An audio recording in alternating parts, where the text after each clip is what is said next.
ঈশান ঈশান এটা কাকের সঙ্গে করে এনেছে? এটা কি সেই গৌরী নাকি? হ্যাঁ, মেজো কাকিমণি, তোমার কি মাথা খারাপ হয়ে গেছে নাকি? আরে এই তো আমাদের গৌরী এসেছে। হ্যাঁ সেটা ঠিক আছে, কিন্তু গৌরী হ্যাঁ এই সালোয়ার কামিজ পরে ঈশানের সঙ্গে আমাদের বাড়িতে এসেছে। একবার বুঝেছো তোমরা কি কাণ্ড এটা? হ্যাঁ,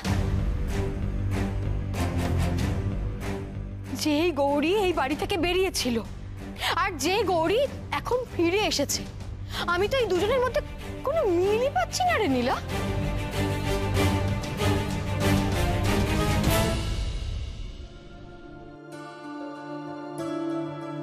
ছোট ঠাম্মি,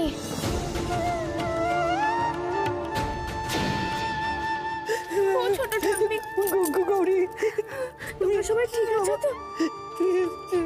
আমি এসেছি তো। ভাবে কাঁদে না, এই দেখুন আমি চলে এসেছি, তোমরা সবাই চলে এসেছি।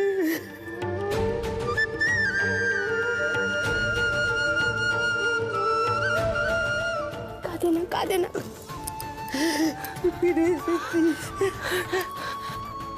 খবরদার, আর এক পাও এগোবে না তুমি। কোন সাহসে এই বাড়িতে পা রেখেছো তুমি? তোমার দুঃসাহস দেখে আমি অবাক হয়ে যাচ্ছি।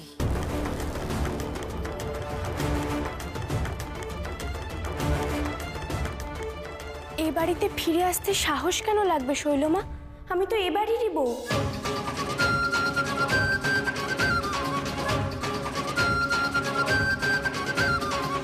ও আচ্ছা, তো এ বাড়ি থেকে কাউকে কিছু না বলে বেরিয়ে যাওয়ার সময় তোমার মনে হয়নি যে তুমি এ বাড়ির বউ?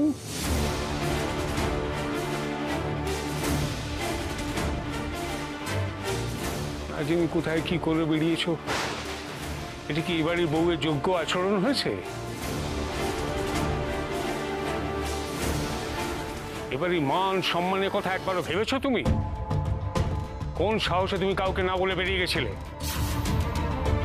দাঁড়াও ছোট দাদু, গৌরী এই বাড়ি থেকে স্বেচ্ছায় বেরিয়ে গিয়েছিল নাকি ওকে বেরিয়ে যেতে বাধ্য করা হয়েছিল, সেই নিয়ে আমরা কিন্তু এখনো কোনো আলোচনা করিনি।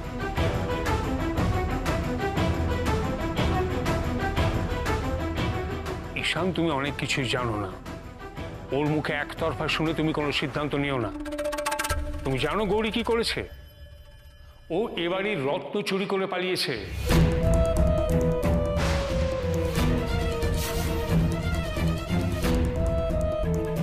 এমনি এমনি যায়নি, চুরি করেছে, চুরি করে পালিয়েছে ও।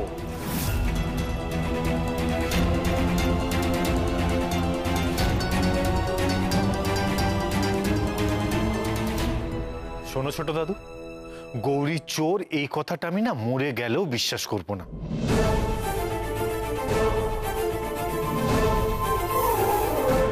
আমি রত্ন চুরি করেছি?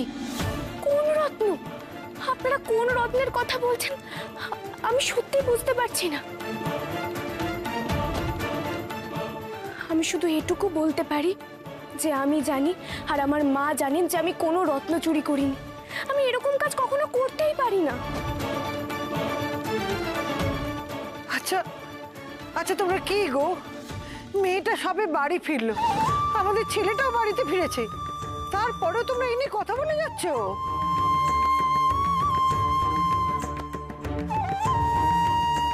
ওদেরকে ঘরে নিয়ে চলো। দাঁড়াও ছোট ঠাম্মি, এক মিনিট। আমার তোমাদের প্রত্যেকের কাছে একটা প্রশ্ন আছে। এই যে গৌরী বাড়ি ছেড়ে চলে গিয়েছিল, সেই নিয়ে এখন এত কথা কেন হচ্ছে বলো তো? তোমরা তো প্রত্যেকে চেয়েছিলে যে গৌরী এই বাড়ি ছেড়ে চলে যাক। কি দাদু, চেয়েছিলে তো? দাদু ভাই, তুমি আমাকে ভুল বুঝো না। আমরা সকলেই গৌরীকে ভালোবাসি। গৌরীকে নিয়ে আমাদের কারোর মনে কোনো বিতৃষ্ণা নেই, কিন্তু তুমিও আমাদের কথাটা বোঝার চেষ্টা করো। ওর তো কোনো জন্ম পরিচয় নেই। ও কার মেয়ে, কি জাত, কি ধর্ম, কোন কুল, কোন পরিবারের মেয়ে, আমরা তো কিছুই জানি না। এরকম একটা মেয়ে কি করে ঘোষাল বাড়ির বউ হতে পারে বলো, তুমি বলো।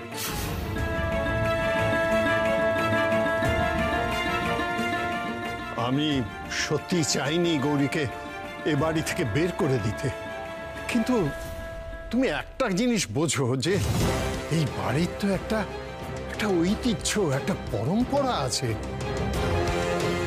তার সঙ্গে গৌরী কিছুতেই কোনো দিনই খাপ খাবে না।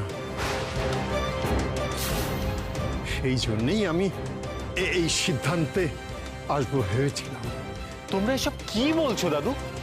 তোমরা নিজেরা কখনো ভেবে দেখেছো যে তোমরা কি বলছো? জাত, ধর্ম, কুল এসব দিয়ে ঠিক কি হবে? আর তোমরা প্রত্যেকে নিশ্চয়ই জানো যে আমি এগুলো মানি না।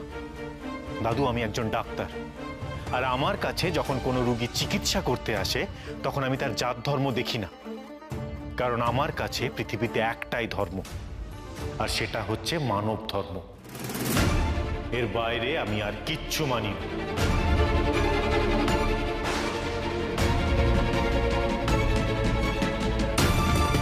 তাই আমার স্ত্রীর জাত, ধর্ম, কুল এসব নিয়ে আমি কেন ভাবতে যাব? আর আমি কেনই বা ভাবতে যাব যে আমার বাড়ির লোকেরা এই সমস্ত তুচ্ছ ব্যাপার নিয়ে আলোচনা করে? তোমরা প্রত্যেকে শুনে রাখো, আমার কাছে এই পৃথিবীতে সত্য একটাই, আর সেটা হচ্ছে বিজ্ঞান। আর একটা জিনিসের ওপরই আমি ভরসা করি, সেটা হচ্ছে যুক্তিবোধ। আর এই যুক্তিবোধ দিয়ে পৃথিবীর এই জাত, ধর্ম, কুল এসবের ভেদাভেদ বিচার করা যায় না। তোমরা এই সমস্ত ভাবো কি করে? আসলে কি বলতো, তোমাদের প্রত্যেকের মন না এখনো সেই 18 শতকে পড়ে আছে। আজ আমার নিজের ভাবতে অবাক লাগছে যে আমি আমার বাড়িতে দাঁড়িয়ে এই সমস্ত বিষয় নিয়ে আলোচনা করছি। তোমরা প্রত্যেকে জেনে রাখো, এই সমস্ত ভেদাভেদ আমি আগেও মানিনি, এখনো মানবো না, আর ভবিষ্যতেও মানবো না।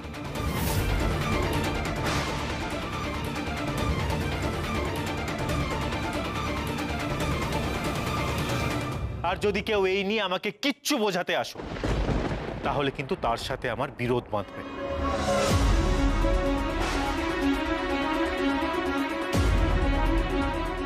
দরকার হলে আমি এই নিয়ে প্রত্যেকের সাথে লড়াই করতে রাজি আছি। আর একটা কথা আমি প্রত্যেককে জানিয়ে রাখছি, গৌরীকে আমার থেকে কেউ আলাদা করতে পারবে না।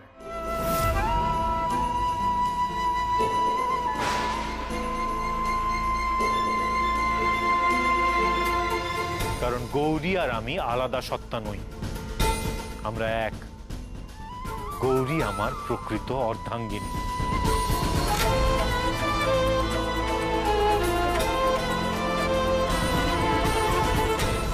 যেখানে আমি থাকব সেখানে গৌরীও থাকবে।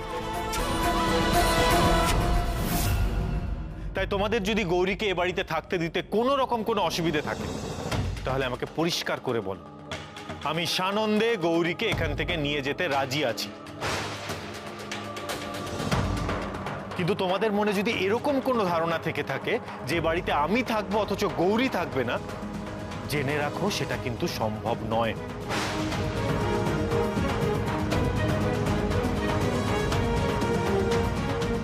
কারণ আমাকে আর গৌরীকে তোমরা কোনোদিনও আলাদা করতে পারবে না।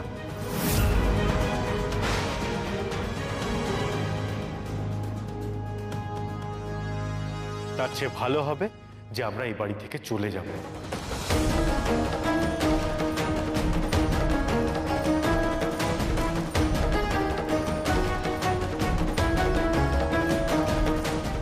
গৌরী, এসো।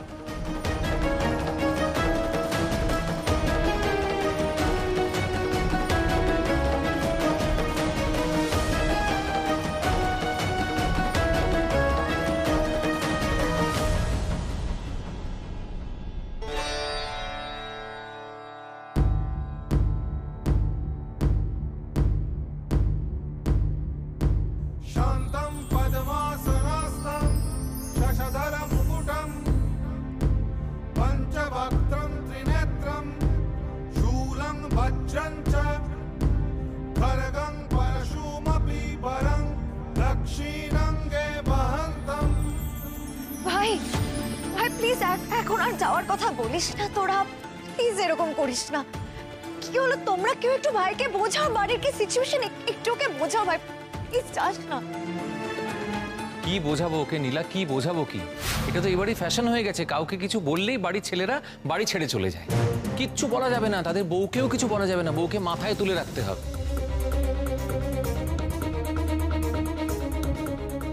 আর বাড়ির বউরা স্বেচ্ছাচার করবে, চুরি করবে, মিথ্যে কথা বলবে, বাড়ির অমতে যাবে, আর কিছু বললেই অমনি দোষ হয়ে যাবে, ব্যাস। আর কার কথা বলছো তোমরা? আর কে কি করেছে বলো না। থামো তুমি।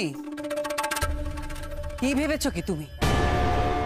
ঈশান তোমার হ্যাঁতে হ্যাঁ মেলায় বলে এই বাড়ির লোকেও তাই করবে? ঈশান তোমায় মেনে নিয়েছে মানেই বাড়ির সবাই তোমাকে মেনে নিয়েছে বুঝি? ঈশান তো অনেক কিছুই মানে না, তার মানে তো এই নয় যে বাড়ির সবাইও সবকিছু মানবে না। কোন অধিকারে, কোন সাহসে ঢুকেছো তুমি এই বাড়িতে? তুমি জানো তোমার জন্য, শুধুমাত্র তোমার জন্য এই পরিবারের, এই বাড়ির কত বড় সর্বনাশ হয়ে গেছে?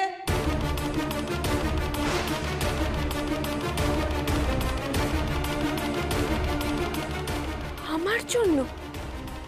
আমার জন্য এই বাড়িতে সর্বনাশ হয়েছে? তা নয় তো কি গৌরী, কথায় কথায় মা মা করে, হ্যাঁ?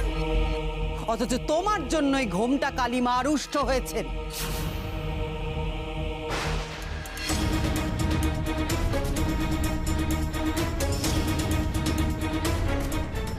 মানে আমার জন্য মা ঘোমটা কালী কেন রুষ্ট হবেন? আমি কি করেছি? মায়ের রোষের যে কারণ আছে সেটা তুমি জানো না, তাই তো? তোমার মতো একটা অজ্ঞাত কুলশীলা মেয়ে দিনের পর দিন মায়ের পবিত্র মন্দিরে গিয়ে মায়ের পুজো করেছে, এই কথা প্রকাশ হওয়ার সঙ্গে সঙ্গেই মা রুষ্ট হয়েছে। আর সেই কারণেই মায়ের রাগ আছড়ে পড়েছে, আর পর পর এই সব অঘটন ঘটছে।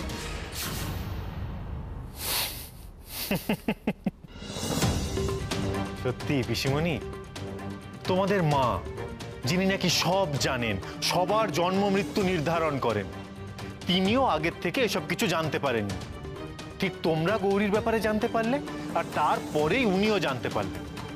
তার আগে উনি এসব কিছু জানতে পারেন, আর জানার পরে সেদিনই তিনি ভাবলেন যে এবার কি হবে, এবার তো আমার একটু রুষ্ট হওয়া উচিত, সবাইকে উচিত শিক্ষা দেওয়া উচিত।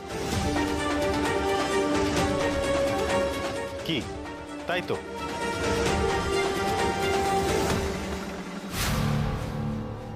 এসব নিয়ে রসিকতা করো না ঈশান। একে মা রুষ্ট হয়েছেন, গৌরী চুরি করে চলে গেছে বলে ঘোষাল বাড়ি তার সেই পাপের ফল ভুগছে, একের পর এক ক্ষতি হচ্ছে। এর আগে মা ঘোমটা কালীকে এত রুষ্ট হতে আমরা কখনো দেখিনি। আজ রুষ্ট হয়েছেন, পদে পদে তার প্রমাণ পাচ্ছে ঈশান। আমি আবারও বলছি যে আমি কোনো রকম কোনো চুরি করিনি।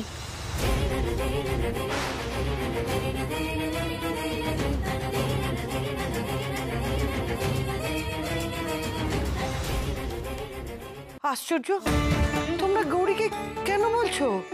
ওর জন্য কিচ্ছু হয়নি, বরঞ্চ এখন যদি বাড়ি ঠিকঠাক হয় তাহলে সেটা হবে এই গৌরীর জন্য।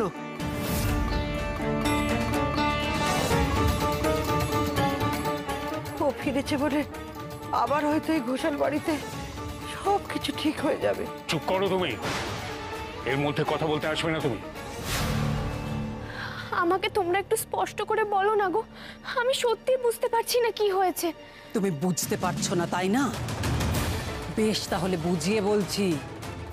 তোমার অনাচারেই মা কুপিত হয়েছেন এবং তাই মন্দিরের দরজা বন্ধ হয়ে গেছে, কিছুতেই তা খোলা যাচ্ছে না।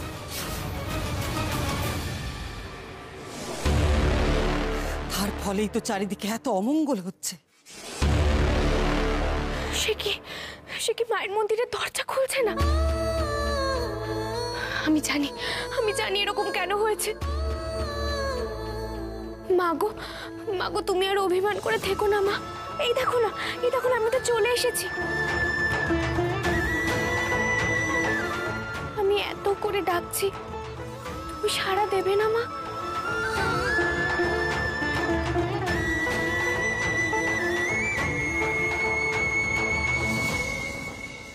কি কোথায় যাচ্ছ? তো মায়ের মন্দিরের দিকে যাচ্ছে। গৌরী এ বাড়িতে পা দেওয়ার সাথে সাথে তোমরা প্রত্যেকে না নিজের সমহিমায় ফিরে এসেছো। সব দোষ দিব্যি গৌরীর ঘাড়ে চাপিয়ে দিচ্ছ। আরে মন্দিরের দরজা খুলছে না, সেটার দায় নাকি গৌরীর? সত্যি চমৎকার যুক্তি তোমাদের।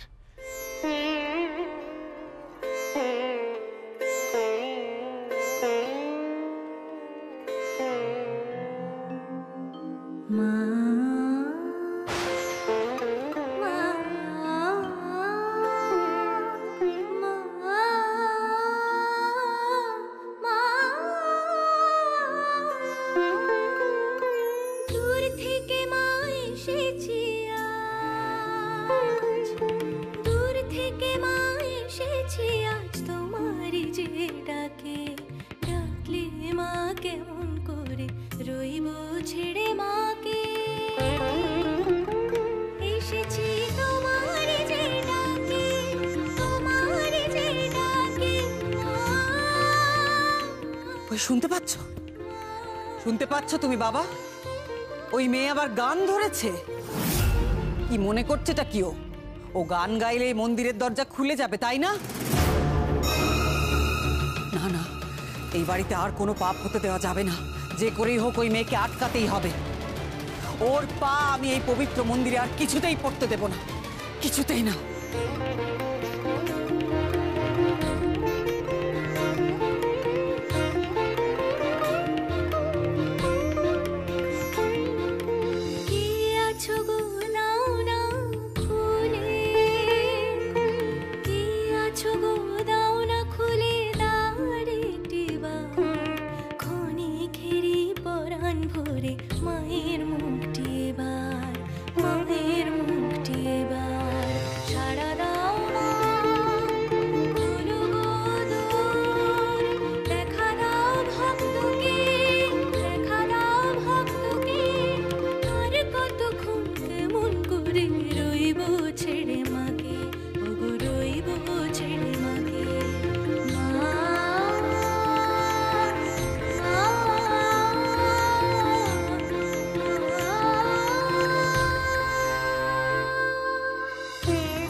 সাহস তো কম নয়। তুমি তো দেখছি কোনো বারণই শুনছো না। তোমাকে তো বলা হলো মায়ের পবিত্র মন্দিরে তুমি পা রাখবে না, তা সত্ত্বেও তুমি এখানে আসার দুঃসাহস পেলে কি করে? কি ভেবেছ কি তুমি?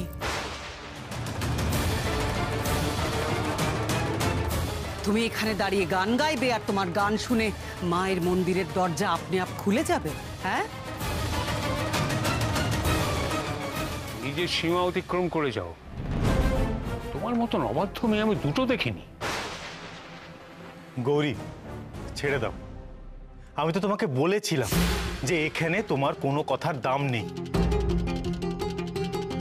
তোমাকে আমি এই জন্যই বলেছিলাম যে এখানে আসার তোমার কোনো প্রয়োজন নেই, কিন্তু তুমি আমার কোনো কথা শুনবে না। এখন দেখছো তো যে বারবার কিভাবে অপমানিত হচ্ছ। আমি কিন্তু এগুলো আর সহ্য করব না। ঈশান, তোর কি হয়েছে? তুই কি বলছিস? কিভাবে কথা বলছিস তুই? গৌরী কি তোকে বশ করেছে নাকি? বোধ বুদ্ধি সবই তো হারিয়ে ফেলেছিস তুই ঈশান। আমি সত্যিই জানি না কোথায় তুই ওকে খুঁজে পেয়েছিস, তোদের কোথায় দেখা হয়েছে আমি জানি না। এই মেয়েটা তোকে কি বুঝিয়েছে আমি সত্যিই জানি না। ঈশান, আমি তো তোর পিসিমণি। আমরা সবাই তোকে অসম্ভব ভালোবাসি, তোর ভালোর জন্য বলছি ঈশান। আমি আবার তোকে বলছি ঈশান, এই মেয়ের ছলনায় তুই ভুলিস না। তোর কিন্তু সর্বনাশ হয়ে যাবে ঈশান। থাক পিসিমণি, থাক। গৌরী সম্পর্কে আমি আর একটা বাজে কথা কারোর মুখ থেকে শুনবো না।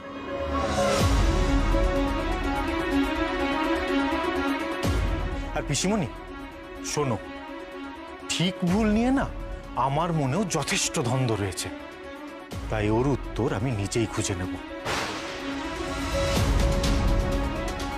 আশ্চর্য, ঈশান এসে থেকে শৈলের সাথে এভাবে কথা বলছে। ও তো কখনো এত রূঢ়ভাবে শৈলের সাথে কথা বলে না।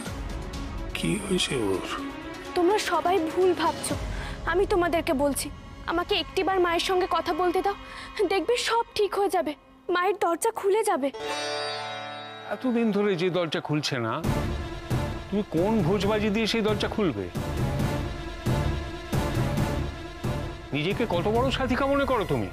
আমি ওসব কিছু নই ছোট দাদু, আমি অতি সাধারণ, শুধু মায়ের ভক্ত, মায়ের সন্তান।